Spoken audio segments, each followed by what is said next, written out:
मैं हूं आपके साथ प्रवीक्षा शर्मा। आगे बढ़ेंगे आज की ताजा खबर की ओर। पहली खबर, दाहोद एपीएमसी चेयरमैन और वाइस चेयरमैन के चुनाव में आज एक हैरान करने वाला नजारा देखने को मिला। चुनाव सभा शुरू होने के कुछ ही मिनटों के भीतर सदस्य सभा छोड़कर चले गए। इसके बाद चुनाव अधिकारी द्वारा समय दिए जाने के बावजूद दोपहर 1 बजे तक डायरेक्टर सभा में नहीं लौटे।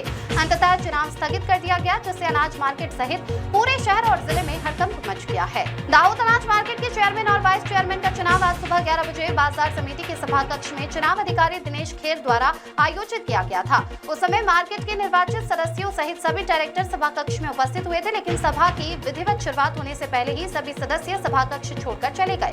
इसके बाद चुनाव अधिकारी ने सदस्यों को दोपहर 1 बजे तक सभा कक्ष में वापस आने और चुनाव प्रक्रिया में भाग लेने का समय दिया था, परंतु 1 बजे तक सदस्यों के सभा कक्ष में न आने पर अंततः चुनाव अधिकारी द्वारा चुनाव स्थगित कर दिया गया। दाहोद अनाज मार्केट के इतिहास में शायद पहली बार ऐसी घटना हुई है। चुनाव सभा के स्थगित होने से मार्केट सहित विभिन्न पक्षों में सन्नाटा पसर गया। चुनाव अधिकारी ने बताया कि चुनाव की नई तारीख की घोषणा अब बाद में की जाएगी। जी सर, આજ રોજ તારીખ 4/6/2026 રોજ બજાર સમિતિ દાહોદના સભાખંડ ખાતે સભાપતિ અને ઉપસભાપતિની ચૂંટણી અંગે સભા બોલાવેલી હતી, જે બાબતે સભામાં હાજર રહેલા સભ્યો ચૂંટણી પ્રક્રિયા શરૂ થાય તે પહેલા સભાખંડ છોડી ગયેલા હતા। ત્યારબાદ એમને એકવાર સમય આપવામાં 12:30 સમય આપવામાં આવ્યો હતો કે 1 વાગ્યા સુધીમાં સભાખંડમાં હાજર રહેવું।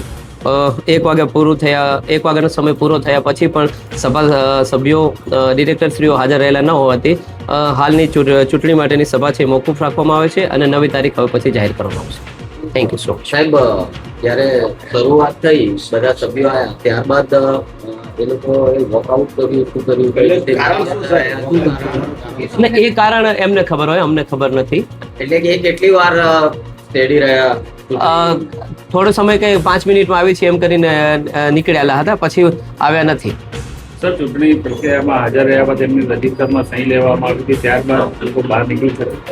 હા, ચૂંટણીમાં હાજર જે મીટિંગ છે એમાં હાજર રહેલા છે, પણ ચૂંટણી પ્રક્રિયા શરૂ થાય જે એમનો કાર્યક્રમ એમને સંભળાવી એ પહેલા હાજર બહાર નીકળી ગયેલા છે। રજીસ્ટરમાં સહી કર્યા પછી પ્રક્રિયા શરૂ કરવાની જવાબદારી કોની છે?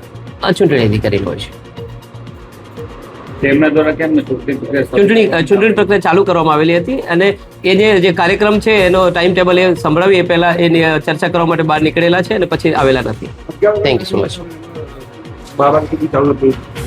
એક વાગ્યા પછી 1 વાગ્યા સુધીનો આપણે સમય ફરીથી આપેલો છે બધાને અને પછી બહાર કેમ નીકળી શકે એવું તો એ ચર્ચા કરવા માટે નીકળેલા છે। બધા 2 કે 3 સભ્યો આવવાના બાકી હતા। Thank you. દિનેશ ખેર। अगली खबर, दाहोद जिले में इस बार तूफान ने भारी तबाही मचाई है, जिसमें 3 लोगों की मौत हो गई और कई पेड़ गिर गए। इसी बीच तूफान के कारण दाहोद सर्किट हाउस क्षेत्र में एक विशाल पेड़ के गिर जाने से रास्ता बंद हो गया था, जिसके बाद दाहोद नगर पालिका के चीफ ऑफिसर के मार्गदर्शन और देखरेख में दाहोद नगर पालिका की टीम द्वारा पेड़ हटाने का काम तत्काल रूप से किया गया। उल्लेखनीय है कि तूफान के दौरान पेड़ गिरने से रास्तों के बंद होने या प्रभावित होने के कारण लोगों को असुविधा न हो, इसके लिए दाहोद नगर पालिका द्वारा तत्काल प्रभाव से जेसीबी की मदद से पेड़ हटाने का काम शुरू किया गया था। नीलम सेठ की रिपोर्ट।